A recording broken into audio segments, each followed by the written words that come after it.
When wife and her lover mysteriously disappear, a high-profile lawyer becomes the prime suspect. As his life is torn apart by suspicion, a shocking courtroom twist forces everyone to question the truth. In this story of betrayal and survival, witness how a man fights to clear his name against overwhelming odds.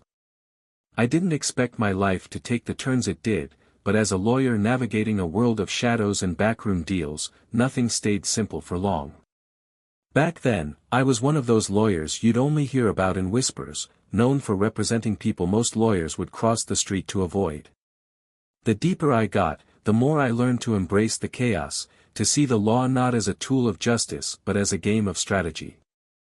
And for a while, it worked. I became both wealthy and notorious, building a career on my reputation for navigating the grayest areas of the legal world. But when you live in a world like that, you don't always get to choose who owes you favors or when they'll call them in. One of those debts was to a man named Sergeant Devin Cross, a cop who represented the good side of the law, a real upstanding guy who had somehow found himself on the brink of losing everything. I still remember the day he walked into my office, desperate and carrying foreclosure papers he couldn't afford. Devin wasn't the type of client I'd usually take, but something about his situation got to me. He told me about his family, about his little girl who was fighting cancer, and how he was on the verge of losing their home because of an online scam. A guy like him, strong and honorable, sitting there close to tears, was a rare sight. For reasons I still don't fully understand, I decided to help him. I pulled every string I could, using my network of connections, both the shady and the downright dangerous, to expose the mortgage fraud against him. And with enough influence, I managed to halt the foreclosure and save his home. But that favor, that debt, didn't just go one way. Devin Cross now owed me, and life has a funny way of circling back around. In the years that followed, as my reputation darkened and rumors swirled, Devin's debt was one of the few things keeping me tethered to some shred of humanity. That connection would come back to haunt us both in ways neither of us could have predicted. One night, the inevitable call came. Devin's voice was tense over the phone, telling me he needed to meet and share something critical. I suggested a bar off Route 7, a place called Falcon's Nest, known as a hangout for local cops. A police bar wasn't exactly my usual venue, but it was the last place anyone would expect to find a lawyer like me meeting with an officer. The irony of the choice seemed to suit the situation perfectly, and the crowded, public setting would keep suspicion at bay. I arrived first, and as I stepped in, I felt eyes on me from all sides. The whispers were already out there, that I was somehow involved in my wife's disappearance, along with a police detective named Ryan Moreno. They had vanished without a trace. No bodies, no evidence, just rumors. And in the minds of everyone in that bar, I was the prime suspect. When Devin walked in, he looked at me with a mix of reluctance and regret. I knew he didn't like this arrangement any more than I did, but the favor he owed me weighed heavily on him. We exchanged pleasantries, his voice stiff, keeping our words light. We sat down, and the waitress brought over 2 Boston beers. Devin glanced around, visibly uncomfortable, and finally leaned in. "They're coming for you," he whispered, barely moving his lips. "They've got a warrant. Your house, your office, early Sunday morning." I forced myself to keep calm, but a cold surge of adrenaline hit me. Devin was giving me the warning, risking his career, and trying to repay his debt.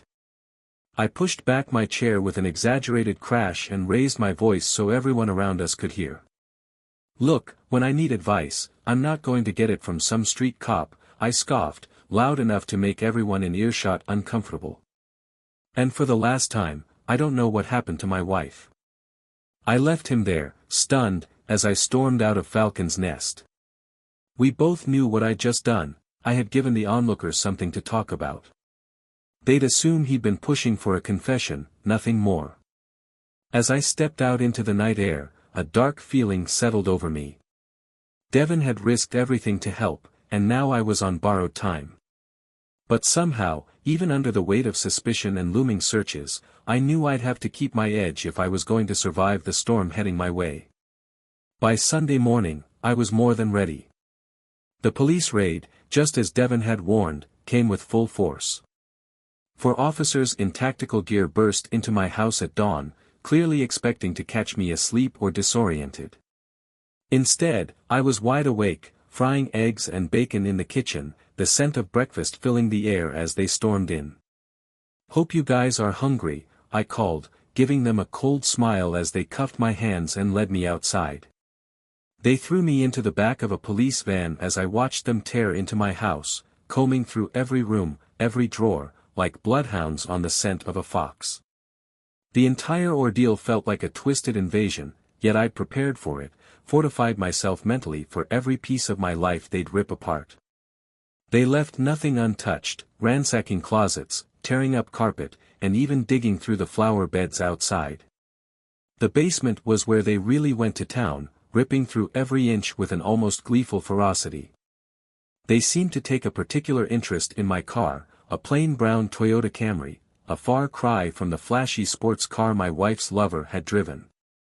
They cracked open the trunk, but of course, they'd find nothing. I'd cleaned up, and I'd cleaned up well.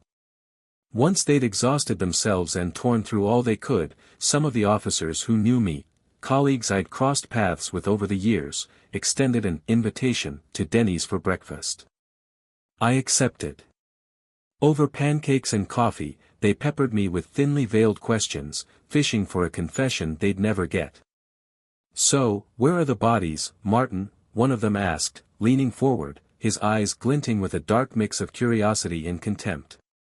I shrugged, taking a slow sip of my coffee. "As far as I know, there aren't any bodies," I replied casually. "Do you think it'll rain today? I've got some bulbs to plant once this is all over." The officers looked at each other, frustrated by my calm indifference. I knew they were desperate, but without real evidence, they had nothing. And as I drove back to my now destroyed home, I felt a grim satisfaction. They could tear my life apart, try to shake me, but they'd find nothing. If they wanted to convict me, they'd have to play dirtier than I did. It wasn't long before they came at me with something new, a piece of evidence that, for them, could tip the scales. My wife's diary. They'd found it locked away in her antique desk, the one I'd bought her back when we were young and thought life was simpler. The desk itself was destroyed in their search, and as I heard about it, a strange, hollow feeling crept over me. Memories of our early days together, the plans we'd made, flashed through my mind. But now, those pages were fuel for the fire they wanted to burn me with. Soon enough, the prosecution leaked the juiciest entries to the press. Lines describing her admiration for her lover, Officer Ryan Moreno, and the slow breakdown of our marriage were suddenly public knowledge, twisted to paint a narrative that cast me as the possessive, jealous husband. The news ran wild with it, transforming Anna's entries into a tragic romance, the devoted social worker and her daring police lover, brought down by her dangerous husband.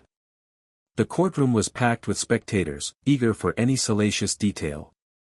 I watched from my seat as a young paralegal stood at the witness stand, reading each diary entry in a somber voice. "I love Martin deeply," she'd written. "But Ryan makes me feel something I haven't felt in years." I listened as her private thoughts, her confessions, were paraded in front of the jury. Each entry felt like a slap, and I saw the jurors shift uncomfortably, drinking in every detail. The prosecution was thrilled, convinced they were closing in. The DA herself was in attendance, playing up the affair's tragic angle, hoping the jury would see me as a possessive man pushed to violence. But they'd made one mistake. This diary may have exposed the affair, but it showed her torn between two men. Anna's entries, though raw, revealed she'd been planning to end things with Moreno the very night they vanished. They had waited too long to leave, and the evidence they so desperately needed could just as easily absolve me. As I listened to her private confessions, her final words tore through me. "Tomorrow, I'll end things with Ryan. Martin deserves better than this." But here I was, fighting for my life against a case held together by gossip, assumptions, and an affair I'd already discovered before she disappeared. Yet the pieces were falling into place. I'd set my defense, knowing that while they had the tragic love story, I had something better, the truth. All I needed was one more witness to make their case unravel. The day I'd been waiting for finally arrived. As the prosecution grew more confident, convinced they had me pegged, I called my own witness to the stand, Jake Trumbull, a private investigator and former FBI agent with a background in counter-surveillance. Jake wasn't just any witness. He was the one person who knew exactly what the police had done in their desperate attempt to pin this on me. Trumbull had been working for me long before this nightmare began, setting up discreet security systems to watch my house and office. We'd nicknamed the setup Black Cover, because it was designed to monitor without anyone knowing it existed. Cameras hidden inside, outside, even covering the property perimeter. Everything that happened around my home was recorded, every visit, every intrusion. When Jake took the stand, he exuded calm professionalism, listing his credentials for the jury. The prosecutor tried to downplay his expertise, but Jake was unshakable. I was hired to set up and maintain video surveillance on the defendant's property, he stated, looking directly at the jury. These cameras captured everything that happened around his house. The prosecution looked tense, and I allowed myself a small, inward smile. They hadn't counted on this. Then came the revelation that changed everything. Jake produced a set of tapes as evidence, accompanied by a report. These recordings show that law enforcement accessed Mr. Gray's home without a warrant and tampered with the evidence. Here, on video, is Sergeant McVeigh using a crowbar to break open the trunk of Mr. Gray's car and planting trace materials inside. The courtroom buzzed with shock. The prosecutor objected, but the judge allowed the evidence, and the jury watched as video footage clearly showed McVeigh rummaging through my car, carrying what looked suspiciously like the samples they'd later claim as evidence of my wife and Moreno's presence in the trunk. The damning footage kept rolling, and by the time it was done, the prosecution's case had crumbled. The jury could no longer trust the evidence presented against me, and the one sensational love triangle the DA had spun now looked like a hasty setup. The prosecution had been so eager to convict that they hadn't hesitated to cross every line. When the not guilty verdict came, I didn't react outwardly, but inside, I felt a surge of vindication. My daughter, Rachel, was waiting for me outside the courthouse, and as I hugged her, I knew she had never doubted my innocence. I'd won my freedom, but I also knew that the doubts, the whispers, and the suspicions would linger for years. The media called it a scandal, claiming I'd beaten the system, and in a way, I had. But it was their own overreach, their eagerness to frame me, that had set me free. I had outlasted them, survived, and while my wife and her lover were gone, the truth had saved me. With the trial behind me, I was free in the legal sense, but the weight of it all remained. The media latched onto my story, casting me as either a cunning mastermind who outsmarted the law or as a tragic antihero who'd survived a baseless witch hunt. I became infamous, a name that sparked controversy and debate. People believed what they wanted to believe, and it didn't matter how much evidence had cleared me, the accusations would always linger, shadowing every room I walked into. Returning to the remnants of my old life was strange, almost surreal. My house, wrecked by the police search, stood empty and hollow. I sold it quickly, unable to stomach the memories that haunted every room. I moved to a quieter place, kept a low profile, and took on only a few selective cases. Ironically, the scandal surrounding my acquittal brought in more clients than ever, people drawn to the lawyer who got away with it, the man who could supposedly work miracles in the courtroom. Meanwhile, I spent my nights at a new bar, away from prying eyes, where lawyers and the local regulars respected my privacy. I'd sit at the end of the counter, nursing a drink and reflecting on how drastically my life had changed. A handful of old friends stayed loyal, even if their sympathy was tainted by their own questions about my innocence. I didn't bother to explain myself to them, I'd learned that people see only what they want to see. The most difficult part was finding some way to rebuild my relationship with my daughter, Rachel. She had stood by me throughout, never wavering, despite the things people whispered about her father.